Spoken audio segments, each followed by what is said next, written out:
మనం భారతదేశం భౌగోళిక శాస్త్రంలో 5 రకాల చాప్టర్స్ గురించి మనం చర్చించడం జరిగింది. మరి 6వ చాప్టర్గా మనం చూసినట్టయితే 6వ చాప్టర్ మనకు భారతదేశం వన్యమృగాలు అనే చాప్టర్ గురించి మనం డిస్కస్ చేస్తూ ఉన్నాం. ఇక్కడ చూసినట్టయితే ప్రస్తుతం ఇది భారతదేశం యొక్క భౌగోళిక శాస్త్రంలో 6వ చాప్టర్గా ఉంది. భారతదేశము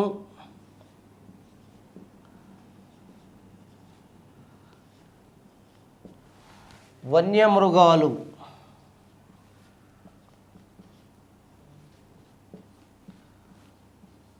భారతదేశం వన్యమృగాలు ఈ టాపిక్ అనేది భారతదేశంలో అడవులలోకి సంబంధించిన చాప్టర్ ఇది కూడా అడవుల్లో ఒక పార్ట్.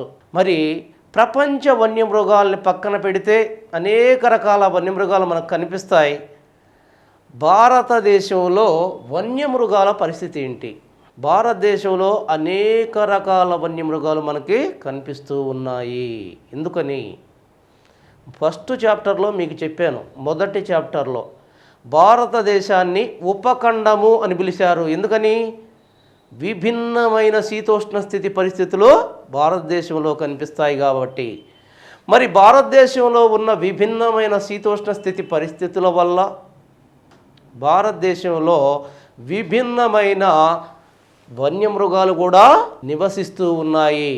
భారతదేశంలో మనం చూసినట్టయితే ప్రపంచంలో అనేక రకాల వన్యమృగాలు మనకు కనిపిస్తాయి. మరి ప్రపంచాన్ని పక్కన పెడితే ప్రపంచంలో ఆసియా ఖండంలో ఉన్న భారతదేశాన్ని మనం చూసినట్టయితే విభిన్నమైన అనేక రకాల వన్యమృగాలు కూడా మనకు కనిపిస్తాయి.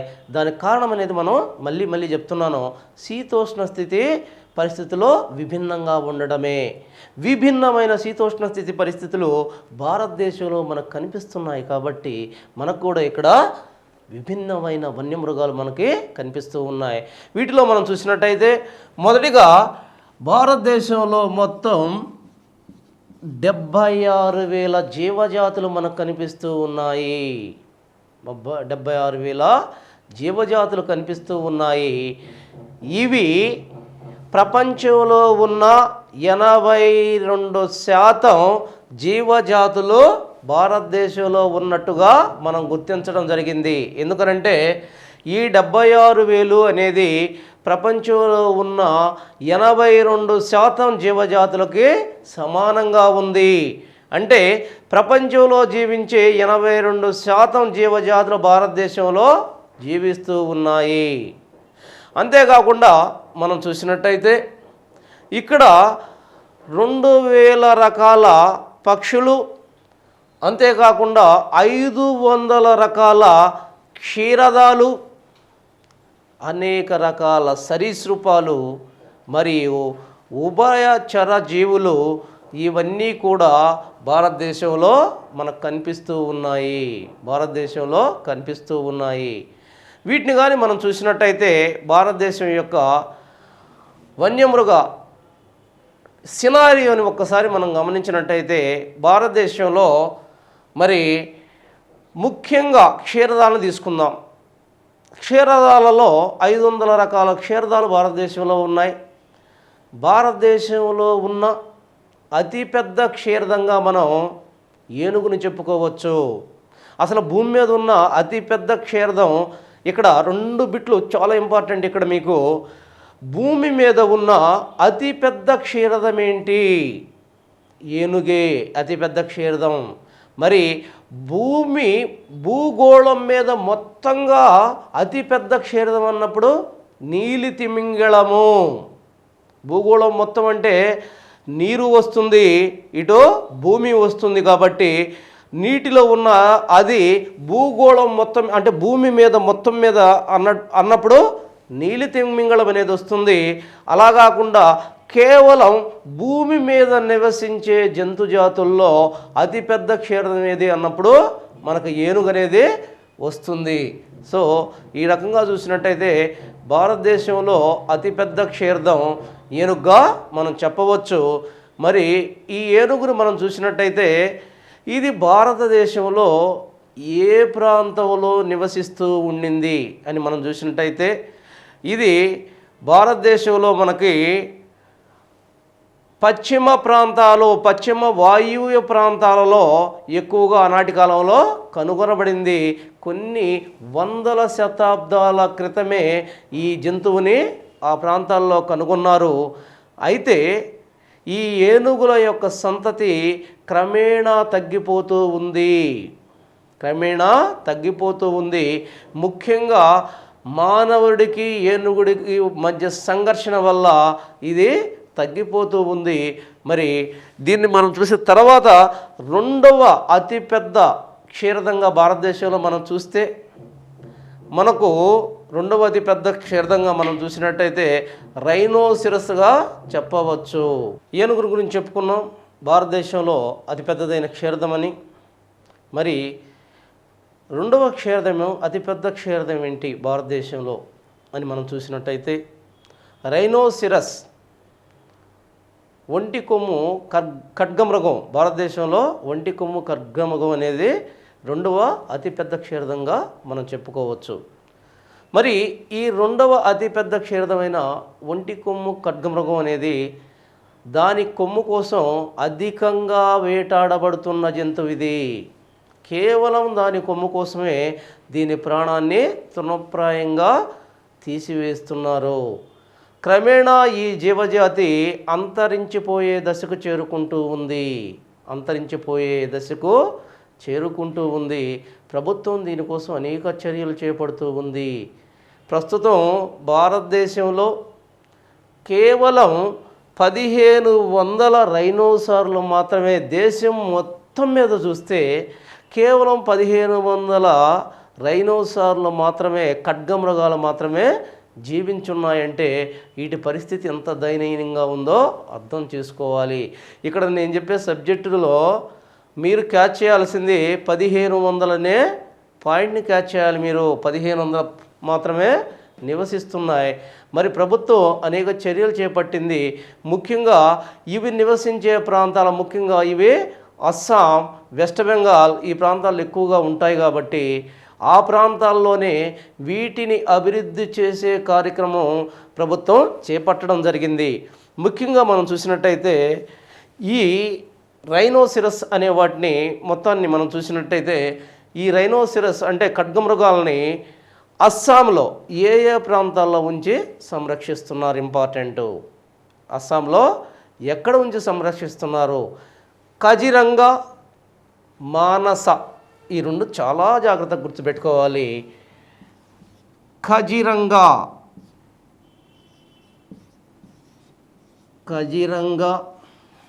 దీన్ని మనం చూసినట్టయితే కజిరంగా, మానస,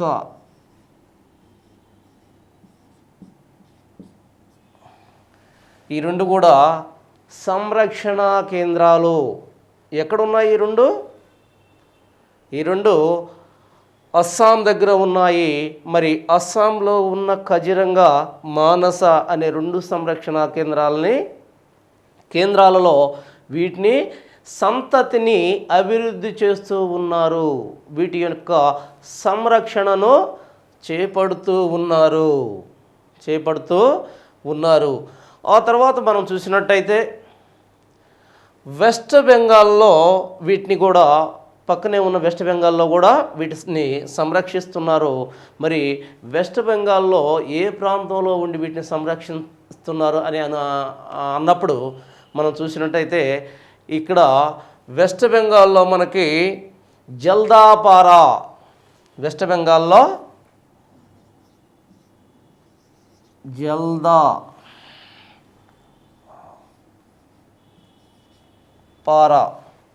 ఈ జల్దాపారా అనే శాంక్చురీలో ఉంచి వీటిని సంరక్షిస్తున్నారు. జాగ్రత్తగా గుర్తుపెట్టుకోవాలి. ఇక్కడ అస్సాంలో 2 సంరక్షణా కేంద్రాలని ఏర్పాటు చేసి కజిరంగా మరియు మానస అనే సంరక్షణా కేంద్రాలలో ఉంచి వీటిని సంరక్షిస్తుంది. అంతేకాకుండా రెండవదిగా చూసినట్టయితే ఇక్కడ వెస్ట్ బెంగాల్లోని జల్దాపారా అనే సంరక్షణ కేంద్రంలో ఉంచి వీటి యొక్క సంరక్షణని చేపడుతూ ఉన్నారు. ఆ తర్వాత మూడవదిగా మనం చూసినట్టయితే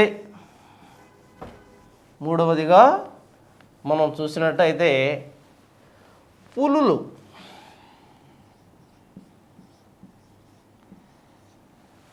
రెండు రకాల పులులు మనకు కనిపిస్తాయి భారతదేశంలో. రాయల్ బెంగాల్ టైగర్ అనేది చాలా ప్రసిద్ధమైన పులి. తెల్ల పులులు, తర్వాత మనకి ఎల్లో రకం కలర్ పులులు మనకు కనిపిస్తాయి.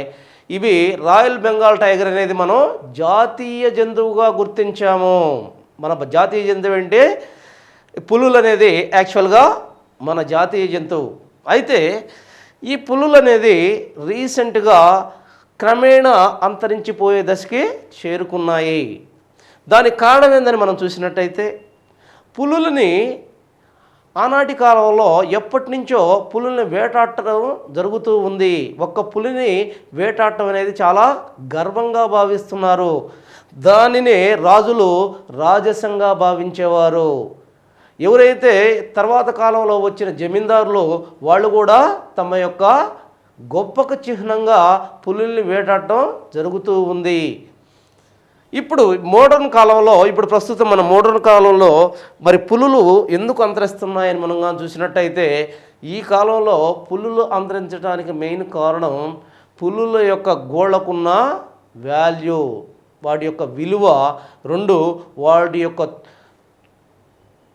వాటి చర్మాలని, పులుల యొక్క తోళ్ళు అంటారు, మరి చర్మాలు అంటున్నాం కదా, ఆ పైన ఉంటాయి చర్మాలు, మరి వాటిని శుద్ధి చేసి అనేక రకాలైన ప్రోడక్ట్స్ని తయారు చేస్తున్నారు, విలువైన ప్రోడక్ట్స్ని తయారు చేస్తున్నారు. మరి ఈ రెండిటి కోసం పులుల్ని విస్తారంగా చంపుతున్నారు. ఇంకొక రకంగా చెప్పాలంటే పులులకి మనిషికి మధ్య సంఘర్షణ రోజు రోజుకి ఎక్కువ అవుతూ ఉంది. దానివల్ల పులులు అంతరించిపోయే దశకు చేరుకున్నాయి. మరి ఈ పులుల్ని సంరక్షించడం కోసం ప్రభుత్వం మామూలుగా ఈ టైగర్ కన్జర్వేషన్ సెల్ అనే దాన్ని ఏర్పాటు చేసి దానిలోనే పులుల సంరక్షణని చేపట్టాలనుకుంది. తర్వాత కంప్లీట్గా మనకు పుల్లు గురించి వస్తాయి. ఆ తర్వాత మనం చూసినట్టయితే అడవి దున్నలు. ఈ అడవి దున్నలు మనం చూసినట్టయితే ఎక్కడ కనిపిస్తున్నాయి ఈ అడవి దున్నలు? మనకి భారతదేశంలో అడవి దున్నలు మనం చూసినట్టయితే ఇవి మధ్యప్రదేశ్, అస్సాం ప్రాంతాల్లో మనకు కనిపిస్తాయి. ఇవి ముఖ్యంగా వన్యమృగాలు ఏవైతే సింహాలు, పులులు వీటి యొక్క దాడిలో ఎక్కువగా చనిపోతాయి. అంతేకాకుండా మాంసం కోసం వీటిని వేటాడుతున్నారు. ఈనాటి కాలంలో మాంసం కోసం వేటాడుతూ ఉన్నారు. దానివల్ల వీటి సంతతి కూడా నశించే దశకు చేరుకుంది. ఆ తర్వాత మనం చూసినట్టయితే బైసన్ అనేది అది ఒక చాలా పెద్ద మృగం అది. మరి ఈ మృగం అనేది భారతదేశంలో, మధ్య భారతదేశంలో మనకి కనిపిస్తూ ఉంది. ఆ తర్వాత మనం చూసినట్టయితే చిరుత పులులు భారతదేశంలో ఎక్కడ కనిపిస్తాయి? మనకి గడ్డి మైదాన ప్రాంతాల్లో అతి ఎక్కువగా కనిపిస్తుంటాయి. ఈ చిరుత పులులు వేగానికి చిహ్నంగా మనం భావిస్తాం. ఈ చిరుత పులులు మరి వీటిని మానవుడికి, ఏ జీవికి, వన్యమృగాల్లో ఏ జీవికి సంఘర్షణ ఎక్కువగా ఉందని మనం ఆలోచించినట్టయితే ఈ చిరుత పులులకి ఎక్కువగా సంఘర్షణ ఎక్కువగా ఉంది. దానివల్ల చిరుత పులులు నశించిపోయే దశకు చేరుకున్నాయి. అయితే వీటిని ఎక్కడి నుంచి సంరక్షిస్తున్నారు? గిర్ నేషనల్ పార్క్లో ఉంచి వీటిని సంరక్షించడం జరుగుతూ ఉంది.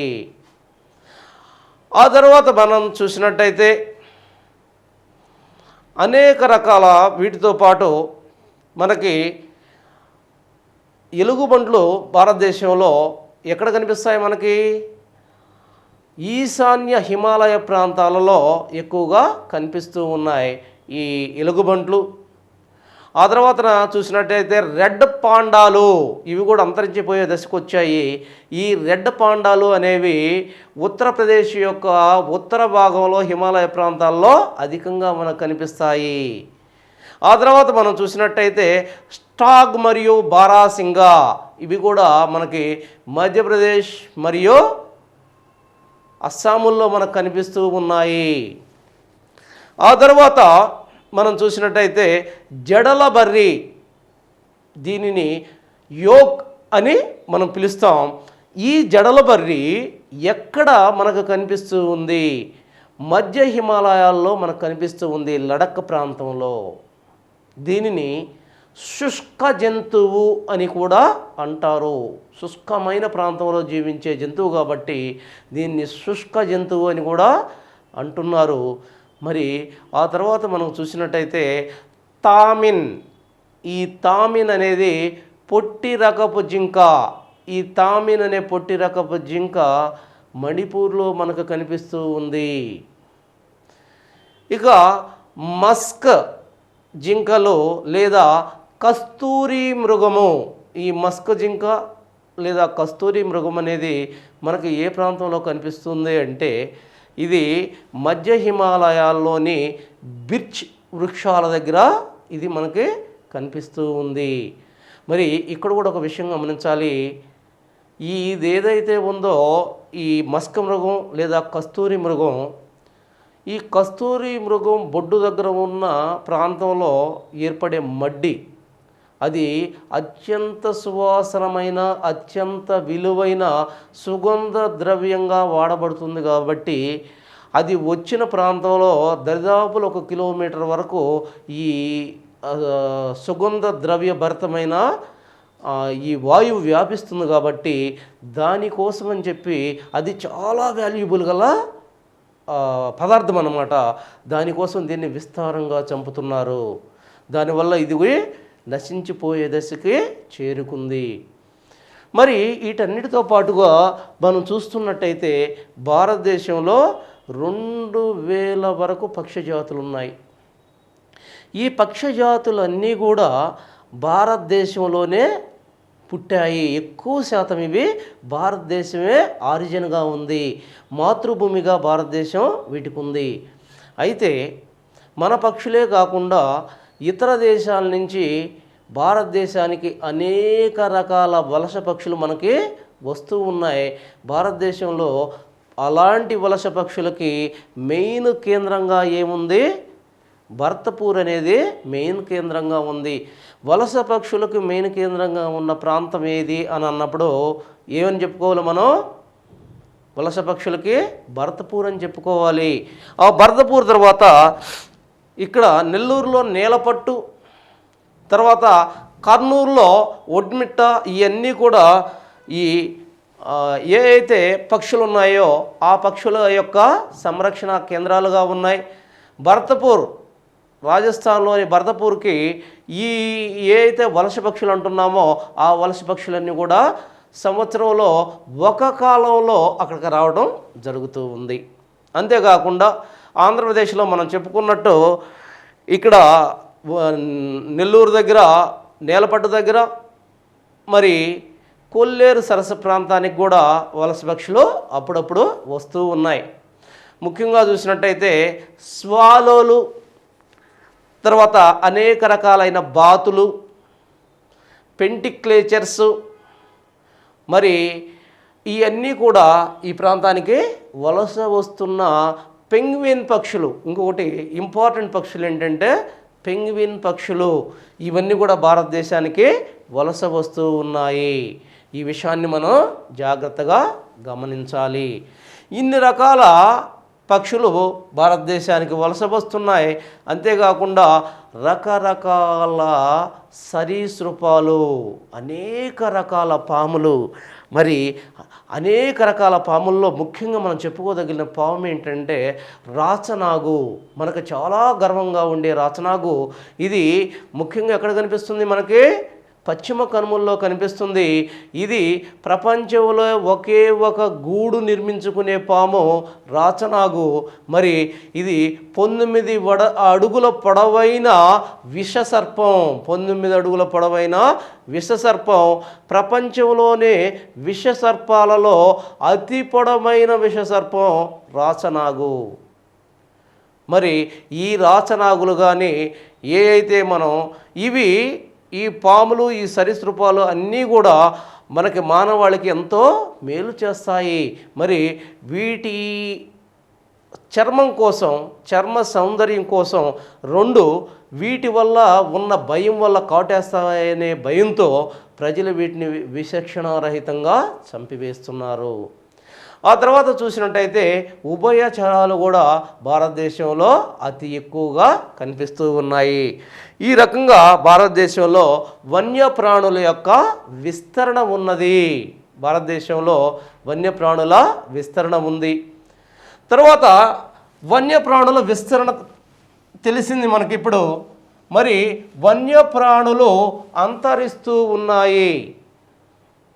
ఈ వన్యప్రాణుల అంతరిస్తూ ఉన్నాయి కాబట్టి మానవుడికి వన్యప్రాణులకు మధ్య సంఘర్షణ ఎక్కువ అవుతుంది. మానవుడు వన్యప్రాణుల యొక్క అనేక రకమైన వాటి యొక్క అవయవాల కోసం, వాటిని అవయవాలని అమ్మి వచ్చే లాభాల కోసం విచక్షణారహితంగా వీటిని చంపటం జరుగుతూ ఉంది. దాంతో వన్యమృగాలు క్రమేణా తగ్గిపోయే పరిస్థితి ఏర్పడుతుంది. కొన్ని ప్రాణులు ఆల్రెడీ అంతరించిపోయాయి, కొన్ని అంతరించడానికి సిద్ధంగా ఉన్నాయి. ఇక రాబోయే కాలంలో వన్యప్రాణులు అంతరిస్తే అది మానవాళికి పెనుముప్పుగా మారుతుందనే ఉద్దేశంతో ప్రభుత్వం వన్యప్రాణుల సంరక్షణ, జాగ్రత్తగా వినాలి ఇక్కడ, వన్యప్రాణుల సంరక్షణ, ఈ వన్యప్రాణుల సంరక్షణ కోసం అనేక చర్యలు చేపట్టింది. జాగ్రత్తగా గమనించాలి. మొదటిగా 1952లో వన్యప్రాణి సంరక్షణ సంస్థను స్థాపించారు. 1952లో వన్యప్రాణి సంరక్షణ సంస్థను స్థాపించారు. దీనిలో భాగంగా 1952లో వన్యప్రాణులని, వాటి యొక్క ఆవాసాలని కాపాడి వాటిని అభివృద్ధి చేయడం కోసం వాళ్ళు జాతీయ పార్కులని, దీని యొక్క ముఖ్య ఉద్దేశం ఏంటి? 1952 వన్యప్రాణి సంస్థ ముఖ్య ఉద్దేశాలు ఏంటి? ఒకటి, వన్యప్రాణులని సంరక్షించేదానికోసం జాతీయ పార్కులు, వన్యప్రాణి సంరక్షణ కేంద్రాలని ఏర్పాటు చేయడం, వాటిని సరిగా నిర్వహించటం. రెండు, వన్యప్రాణుల గురించిన అవగాహన ప్రజల్లో పెంచే విధంగా ప్రభుత్వం చర్యలు చేపట్టడమే దీని యొక్క ముఖ్య ఉద్దేశంగా మనం చెప్పవచ్చు. వన్యప్రాణి సంరక్షణ అనేది 1952 యొక్క ముఖ్య ఉద్దేశంగా మనం ఈ రెండింటిని చెప్పుకోవచ్చు. ఆ తర్వాత భారతదేశంలో వన్యప్రాణి సంస్థను ప్రారంభించినప్పటికీ దానివల్ల పెద్దగా జరిగిందేమీ లేదు. దాంతో 1972లో వన్యప్రాణి సంరక్షణ చట్టాన్ని తీసుకువచ్చారు. ఏంటిది ఇది? వన్యప్రాణి సంరక్షణ చట్టాన్ని తీసుకొచ్చారు. దీని ఉద్దేశం ఏంటంటే ఇక్కడ కూడా వన్యప్రాణులు సంరక్షించడానికి జూ పార్కుల్ని, వన్యప్రాణి సంరక్షణ కేంద్రాలను ఏర్పాటు చేయాలి. రెండు, వన్యప్రాణుల విషయంలో ఈ వన్యప్రాణులకు సంబంధించిన ఏ అవయవాలనైనా సరే రవాణా చేసినా కానీ, వన్యప్రాణులకు సంబంధించి ఏ విషయంలో అయినా సరే ప్రభుత్వ నిబంధనల్ని అతిక్రమించినా కానీ, గాయపరిచినా కానీ, వాటికి హాని తలపెట్టినా కానీ జరగబోయే పరిణామాల గురించి, వేయబోయే శిక్షల గురించి ఈ 1972 వన్యప్రాణి సంరక్షణ చట్టం మాట్లాడుతుంది. ఎంతకాలం శిక్షిస్తారు, దానికి ఏ శిక్షలు ఉంటాయనేది దీనిలో చెప్పడం జరిగింది. మరి దీనిలో భాగంగా మొట్టమొదట పులిని జాతీయ జంతువుగా గుర్తించారు. ఏ చట్టం ఆధారంగా మొట్టమొదటిగా పులిని జాతీయ జంతువుగా గుర్తించడం జరిగింది? 1972 వన్యప్రాణి సంరక్షణ చట్టం. అంతకుముందు జాతీయ జంతువుగా ఏ జంతువు ఉండింది అని మనం ఆలోచించినట్టయితే సింహం అంతకుముందు వరకు జాతీయ జంతువుగా భారతదేశానికి ఉండింది. ఆ తర్వాత కాలంలో 1972లో దీన్ని జాతీయ జంతువు హోదా కల్పించి దీన్ని సంరక్షించడం స్టార్ట్ అయ్యింది 1972. అంతేకాకుండా ఈ చట్టంలోకి ఏ ఏ ఏ జీవులైతే నశించిపోయే దశకు చేరుకున్నాయో భారతదేశంలో ఆ జీవుల మొత్తాన్ని కూడా ఈ యొక్క చట్టం కిందకు తీసుకురావడం జరిగింది.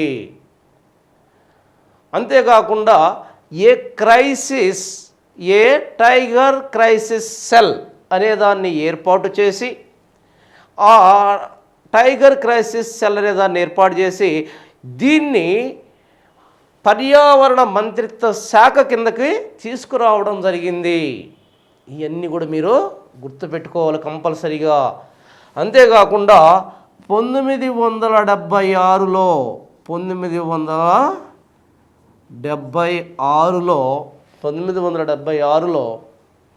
42వ రాజ్యాంగ సవరణ ద్వారా వన్యప్రాణుల సంరక్షణ ప్రభుత్వానిదే కాదు, ప్రజలు కూడా వన్యప్రాణి సంరక్షణలో భాగం పంచుకోవాలనే ఉద్దేశంతో ప్రభుత్వం 1976 42వ రాజ్యాంగ సవరణ ద్వారా రాజ్యాంగంలోకి 48A 51A అనే ఆర్టికల్స్ని ప్రవేశపెట్టారు. జాగ్రత్తగా ఉండండి. ఇక్కడ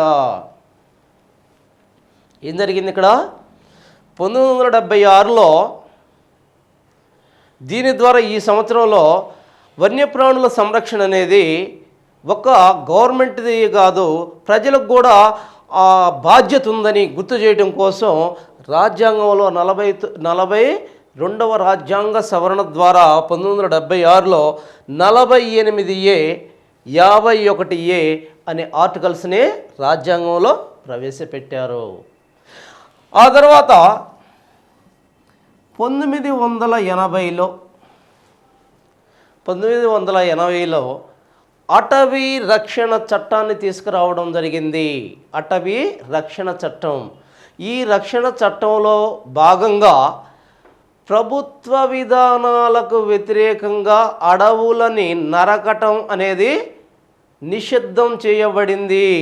ఎవరైనా ఆ విధంగా నరిగితే పడబోయే శిక్షల గురించి 1980 అటవీ రక్షణ చట్టం కంప్లీట్గా తెలియజేయడం జరిగింది. ఆ తర్వాత 1983 ఇవన్నీ జాగ్రత్తగా చూసుకోవాలి మీరు. 1983 ఈ 1983లో ఏం జరిగింది? ఒక ప్రణాళికని పర్యావరణానికి రక్షణకు సంబంధించిన ఒక ప్రణాళికని చేపట్టడం జరిగింది 1983లో. దానిలో భాగంగా జూ అథారిటీ ఆఫ్ ఇండియా అనే ఒక సంస్థను ఏర్పాటు చేశారు.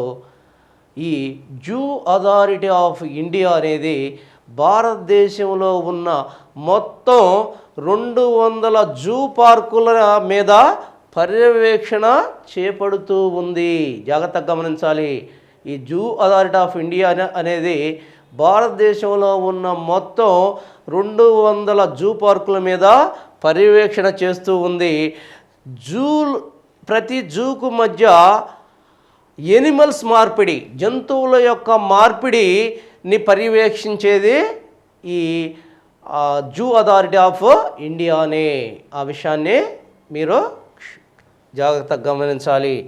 తర్వాత 1988లో చూడండి, ఇక్కడ పర్యావరణ పరిరక్షణ చట్టం తీసుకురాబడింది. పర్యావరణ పరిరక్షణ చట్టం తీసుకురాబడింది. దీనిలో భాగంగా పర్యావరణానికి అన్నిటికన్నా అతీతంగా పర్యావరణాన్ని సంరక్షించాలి అనేది ఇక్కడ ముఖ్యమైన థీమ్. మరి దీనిలో భాగంగా పర్యావరణ పరిరక్షణ చట్టం తీసుకురాబడింది. ఆ తర్వాత మనం చూసినట్టయితే 2002లో జీవావరణ చట్టం తీసుకొచ్చారు. జీవావరణ చట్టం తీసుకురాబడింది. వీటి యొక్క మెయిన్ ఉద్దేశం ఏంటంటే కేంద్ర ప్రభుత్వం ఈ మొత్తం యాక్చువల్గా ఒక్కొక్కదానికి ఒక్కొక్క ఉద్దేశం ఉంది. అయితే కంప్లీట్గా వీటి యొక్క మొత్తం ఉద్దేశం మనం చూసినట్టయితే వీటి యొక్క మొత్తం ఉద్దేశం ఏంటంటే కేంద్ర ప్రభుత్వం అనుమతి లేనిదే రాష్ట్ర ప్రభుత్వం అడవుల గురించి కానీ వన్యప్రాణి సంరక్షణ గురించి కానీ ఏ విధమైన చర్యలు చేపట్టకూడదు. ఖచ్చితంగా కేంద్రం యొక్క అనుమతి ఉండాలి. అదే ఈ విషయాలు చెప్తూ ఉన్నది. ఇవన్నీ కూడా ఆ విషయాల్ని చెప్తూ ఉన్నాయి. ఒక్కోదాన్ని కంప్లీట్గా మీరు జాగ్రత్తగా చూసుకోవాలి. ఇవన్నీ కూడా మొదటిది వన్యప్రాణి సంరక్షణ సంస్థ, 2 వన్యప్రాణి సంరక్షణ చట్టం, 3 1976 అవగాహన కోసం 42 రాజ్యాంగ సవరణ ద్వారా ఏం చేశారనే దాన్ని తెలుపుతుంది.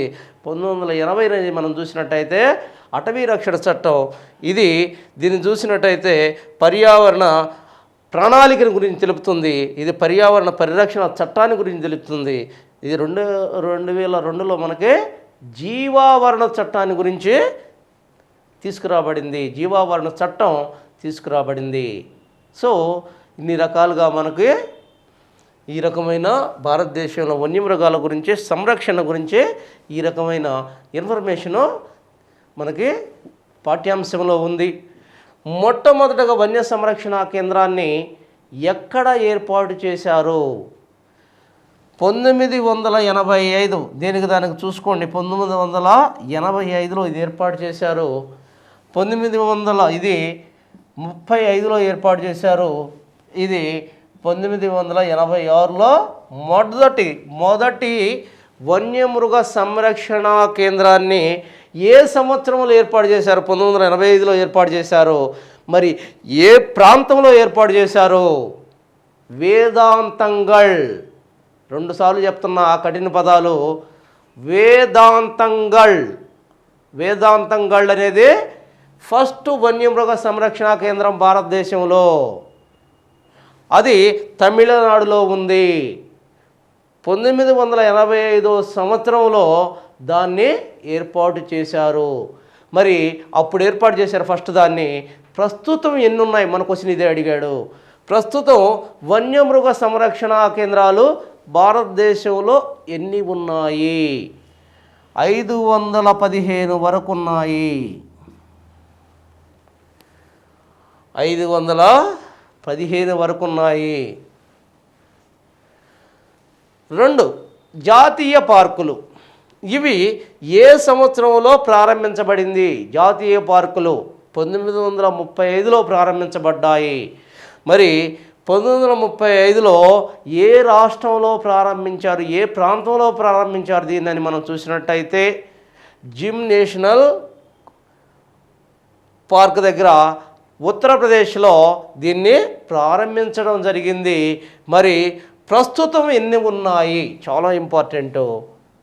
ప్రస్తుతం 100గా ఉన్నాయి. ఇవి ప్రస్తుతం 100గా ఉన్నాయి.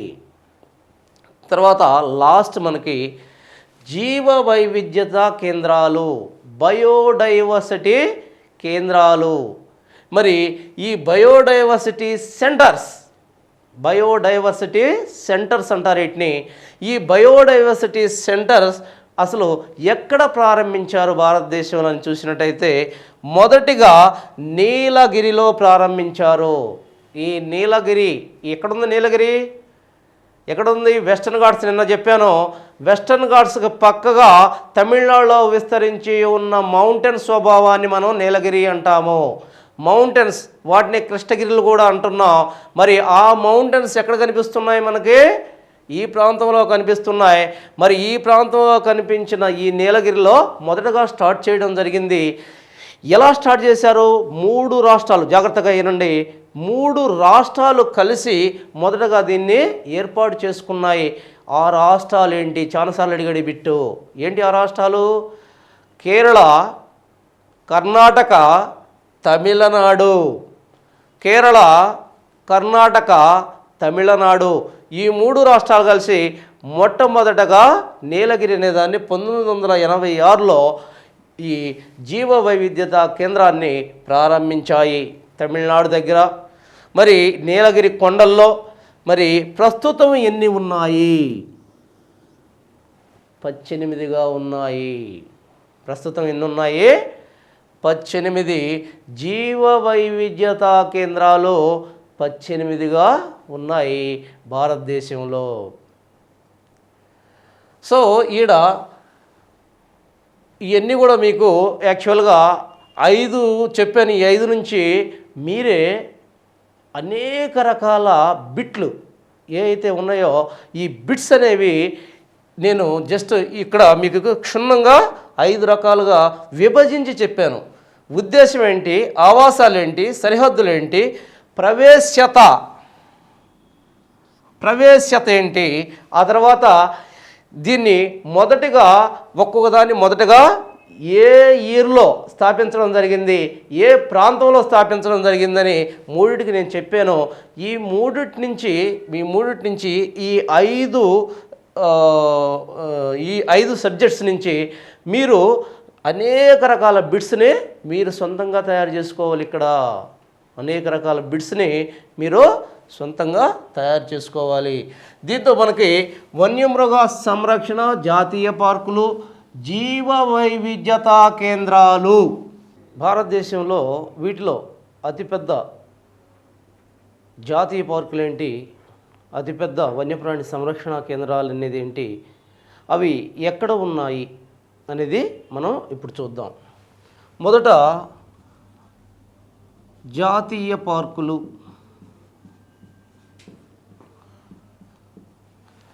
ఈ జాతీయ పార్కులు మనం చూసినట్టయితే మొదటి జాతీయ పార్కు, ఇవి కొంచెం కష్టంగా ఉంటాయి, జాగ్రత్తగా గమనించండి.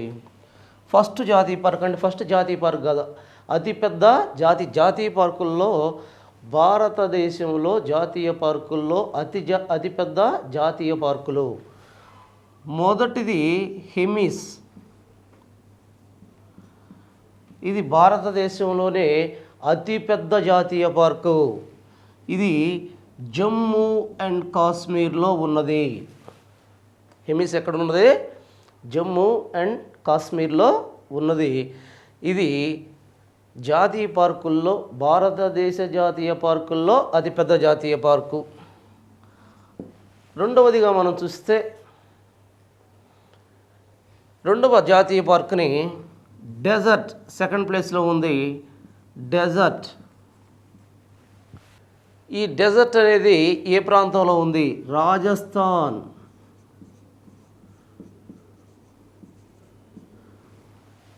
డెజర్ట్ అనేది రాజస్థాన్లో మనకు కనిపిస్తూ ఉంది. హిమిస్ అనేది జమ్మూ కాశ్మీర్లో ఉంది. సెకండ్ ప్లేస్లో ఉన్న డెజర్ట్ అనేది రాజస్థాన్లో మనకి కనిపిస్తూ ఉంది. మూడవ ప్లేస్లో ఉన్న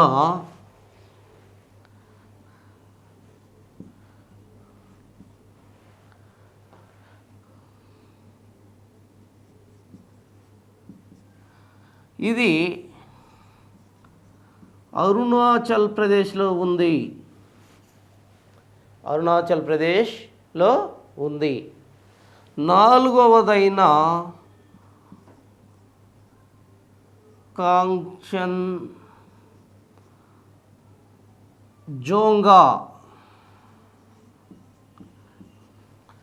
నాలుగవది కాంచన్జోంగా. ఇది సిక్కింలో ఉంది.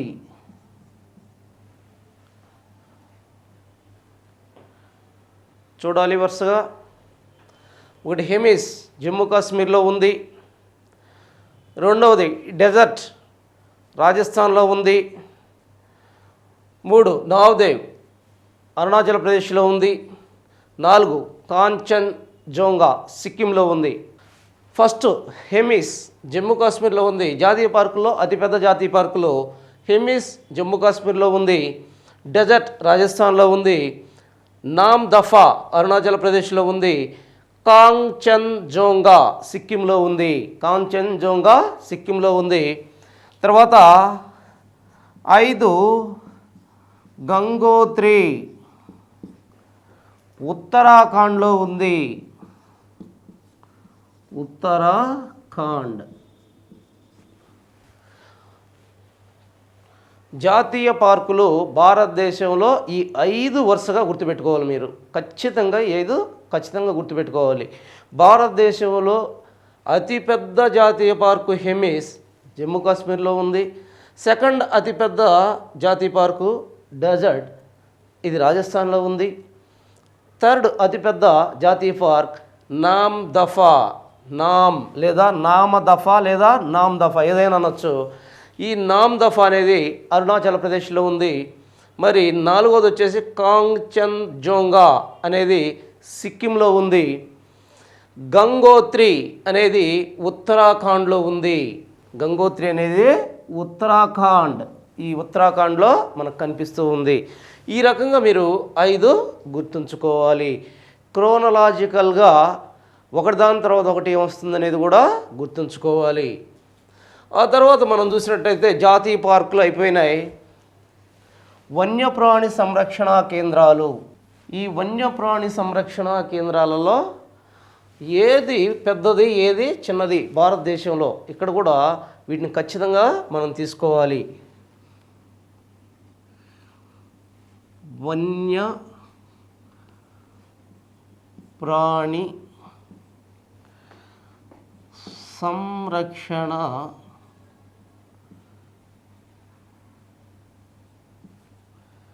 కేంద్రాలు. వన్యప్రాణి సంరక్షణ కేంద్రాలు. ఈ వన్యప్రాణి సంరక్షణ కేంద్రాలు భారతదేశంలో ఎన్ని రకాలుగా ఉన్నాయి? అనేకమైన కొన్ని వన్యప్రాణి సంరక్షణ కేంద్రాలు ఇందాక మనం చెప్పుకున్నట్టు 515 వన్యప్రాణి సంరక్షణ కేంద్రాలు భారతదేశంలో ఉన్నాయి. వీటిలో పెద్దవేంటి, అతి పెద్దవేంటి అనేది మనం చూడాలి. ఇప్పుడు 1 గ్రేట్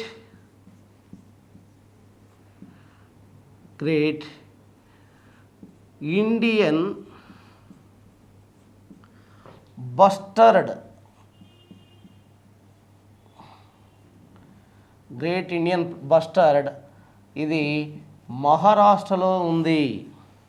గ్రేట్ ఇండియన్ బస్టర్డ్ మహారాష్ట్రలో ఉంది.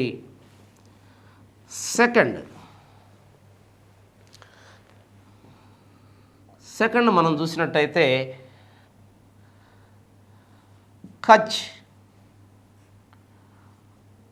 డెజర్ట్. ఈ కచ్ డెజర్ట్ అనేది గుజరాత్లో ఉంది. కచ్ డెజర్ట్ అనేది గుజరాత్లో ఉంది. మూడవదిగా చూసినట్టయితే మనం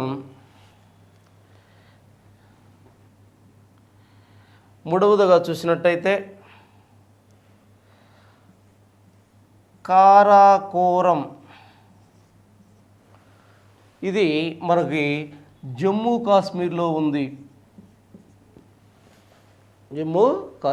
ఉంది. నాలుగవదిగా చూసినట్టయితే ఇది వైల్డ్ యాస్.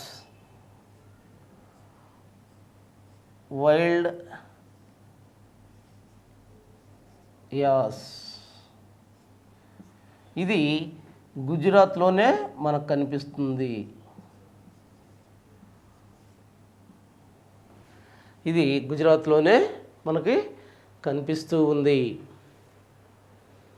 తర్వాత 5వదిగా చూసినట్టయితే దబాంగ్. ఇది అరుణాచల్ ప్రదేశ్లో కనిపిస్తుంది.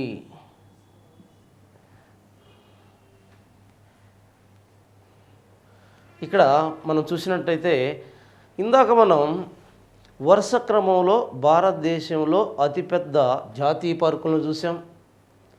మరి ఇక్కడ అతిపెద్ద వన్యప్రాణి సంరక్షణ కేంద్రాలని మనం చూస్తున్నాం. మీకు కేవలం పై 2 గుర్తుంచుకున్నా చాలు. ఇందాక మనం 5 చెప్పాం, 5లో పైన 2 గుర్తుంచుకున్నా చాలు. ఇక్కడ కూడా పైన 2 గుర్తుంచుకున్నా చాలు. ఇక్కడ వన్యప్రాణి సంరక్షణ కేంద్రాల్లో మనం చూసినట్టయితే మొదటిది గ్రేట్ ఇండియన్ బస్టర్డ్. గుర్తుంచుకోండి, బస్టర్డ్ ఎక్కడుంది? ఇది మహారాష్ట్రలో కనిపిస్తూ ఉంది. ఇది అన్నిటికన్నా పెద్ద సంరక్షణ కేంద్రంగా ఉన్నది. తర్వాత కచ్ డెజర్ట్. ఈ కచ్ డెజర్ట్ సెకండ్ ప్లేస్లో ఉంది. ఇది గుజరాత్లో కనిపిస్తుంది మనకి.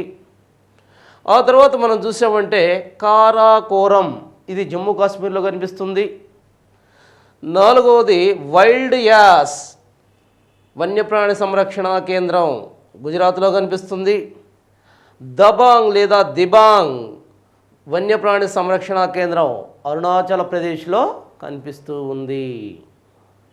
ఈ రకంగా ఈ వరుస క్రమాన్ని ఖచ్చితంగా మీరు గుర్తుపెట్టుకోవాలి. ఆ తర్వాత మనం చూసినట్టయితే 1972 వన్యప్రాణి సంరక్షణ చట్టంలో ఇందాక మనం చెప్పుకుంటున్నట్టు వన్యప్రాణి సంరక్షణ చట్టంలో ఇందాక మనం చెప్పుకుంటున్నట్టు కొన్ని జంతువులని కొన్ని జంతువులు అంతరించిపోవడానికి సిద్ధంగా ఉన్నాయో ఆ జంతువుల్ని 1972 చట్టం కిందకి తీసుకురాబడ్డాయి. 1972 జంతు పరిరక్షణ చట్టం కిందకి లేదా జంతు సంరక్షణ చట్టం కిందకి తీసుకురాబడ్డాయని ఇందాక చెప్పాం. వాటిలో ముఖ్యంగా ఏం చెప్పాం మనం? 1 పులిని తీసుకొచ్చుకున్నారు, 2 ఏనుగుని, 3 ముసలిని, 4 టార్టాయిస్ తాబేళ్ళని, 5 మంచు పులిని, ఈ రకంగా కొన్నిటిని తీసుకురావడం జరిగిందని చెప్పాం. మరి వీటిని ఏ రకంగా సంరక్షిస్తున్నారు ఈ చట్టం కింద అని మనం చూసినట్టయితే కొన్ని ప్రాజెక్ట్ రూపంలో, కొన్ని ఆపరేషన్స్ రూపంలో జాగ్రత్తగా ఉండాలి. కొన్ని ప్రాజెక్టుల రూపంలో, కొన్ని ఆపరేషన్స్ రూపంలో వీటిని కాపాడుతూ ఉన్నారు. మరి దీనిలో మనం చూసినట్టయితే ప్రాజెక్టుల రూపంలో మొట్టమొదటిది ప్రాజెక్ట్ టైగర్.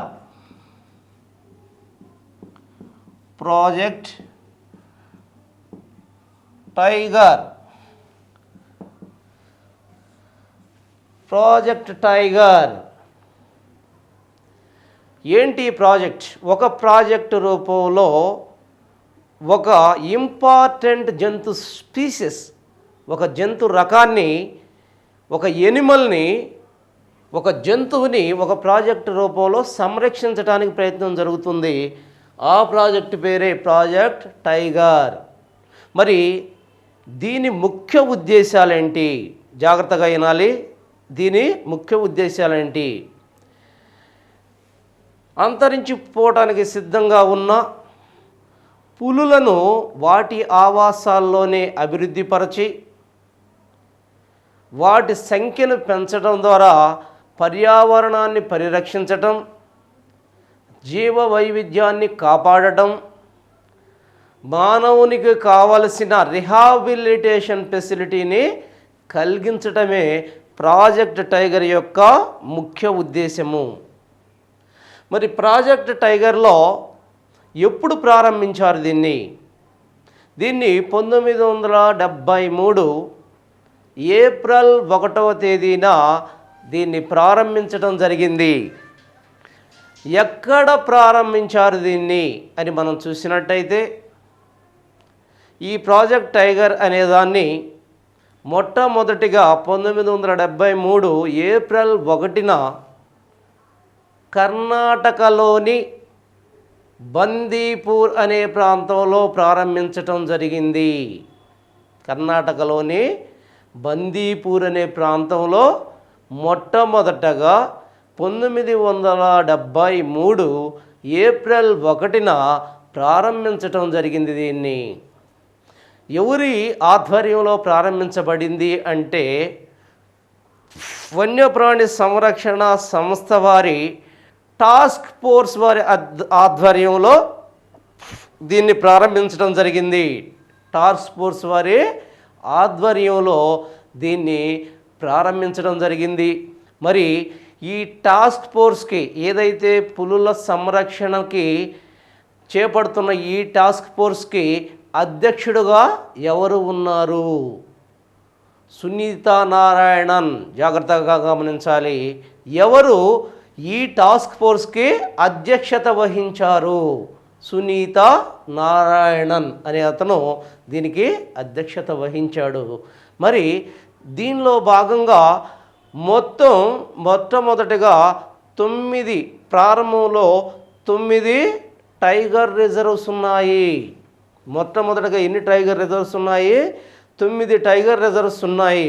49 టైగర్ రీసెంట్గా 49 టైగర్ రిజర్వ్స్గా డెవలప్ అయింది ఇది. మరి ఈ టైగర్ రిజర్వ్స్ ఎంతకు పెంచాయి అంటే పులుల సంఖ్యను, ప్రస్తుత పులుల సంఖ్య 3000 పులుల సంఖ్యగా పెంచడం జరిగింది. మరి ఈ 49 టైగర్ రిజర్వ్స్లో భారతదేశంలో అతిపెద్ద టైగర్ రిజర్వ్ ఏది అని కానీ అడిగితే, చాలాసార్లు అడిగాడు దీన్ని ఈ బిట్ని అని అడిగితే, ఏ టైగర్ రిజర్వ్ అది? రాజీవ్ గాంధీ అభయారణ్యం లేదా రాజీవ్ గాంధీ టైగర్ రిజర్వ్. ఎక్కడుంది మనకది అని మనం అడిగితే, ఈ శ్రీశైలం ఈ ప్రాంతాల్లో, శ్రీశైలం కర్నూలు శ్రీశైలం ప్రాంతాల్లో ఇది విస్తరించి ఉంది. మరి ఇది తెలంగాణ మరియు ఆంధ్ర ప్రాంతాల్లో కూడా విస్తరించింది. ఈ 2 రాష్ట్రాల్లో విస్తరించింది. జాగ్రత్తగా గమనించాలి. 5 జిల్లాల్లో విస్తరించింది ఇది. దీనిలో ఆంధ్రాలో 3 జిల్లాల్లోనూ, ఇది తెలంగాణలో 2 జిల్లాల్లో విస్తరించింది. అభ్యర్థులు గమనించాలి.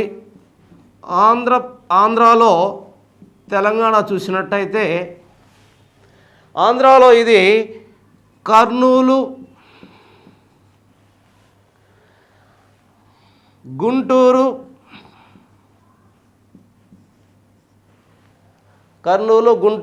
ప్రకాశం,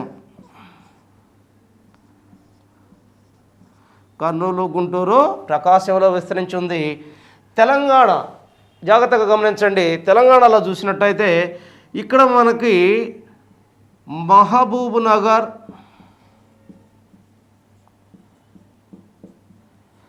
నల్గొండ,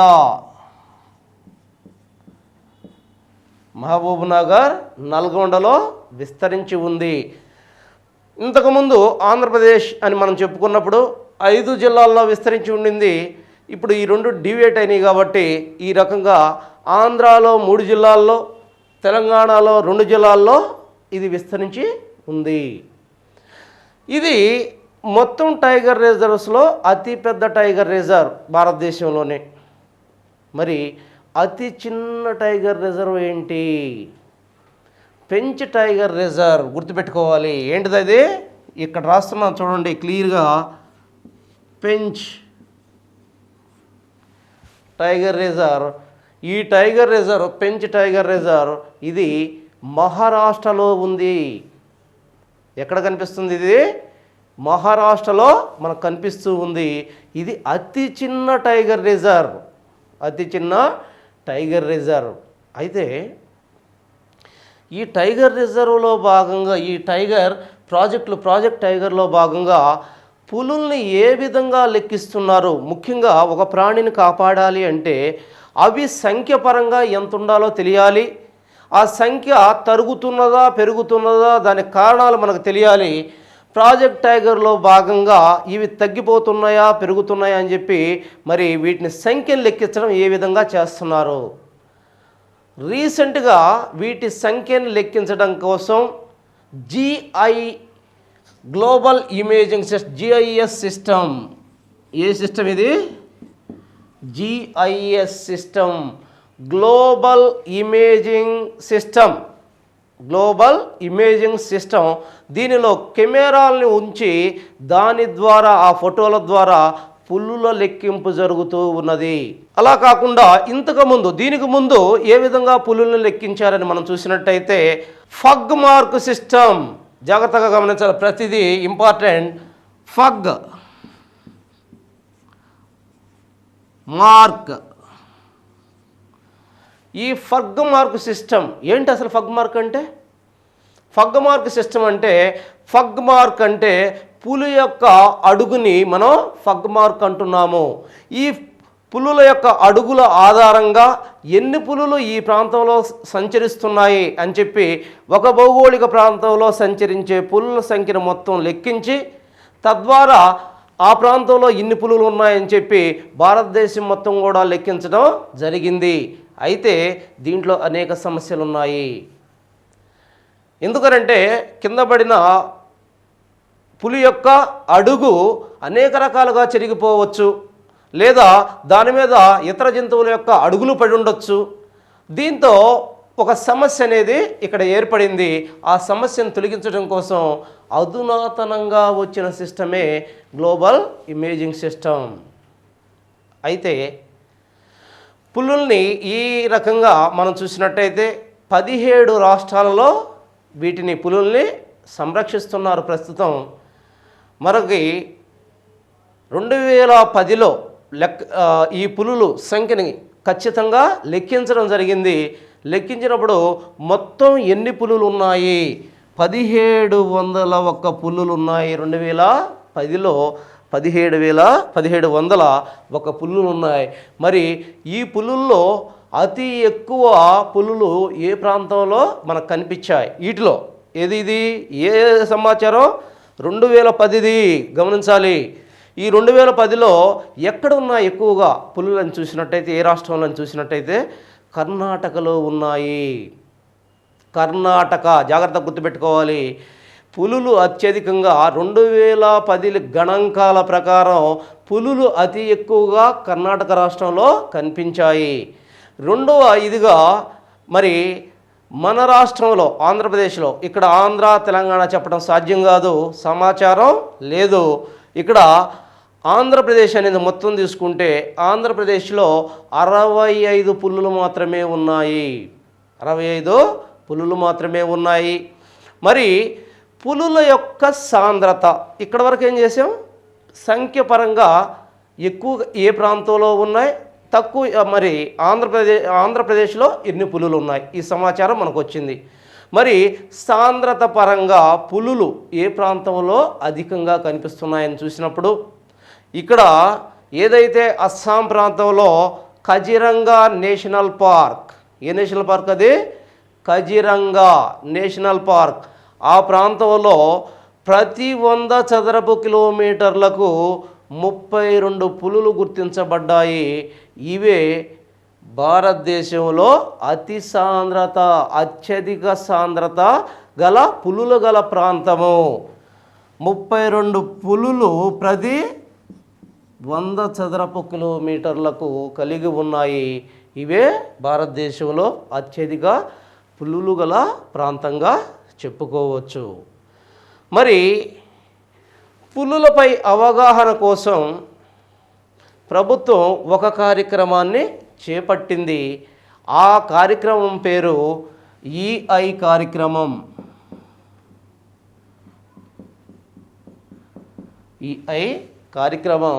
మరి ఈ ఈఐ అనే కార్యక్రమాన్ని మరి ఒక ద్విమాస పత్రిక ద్వారా ప్రారంభించారు.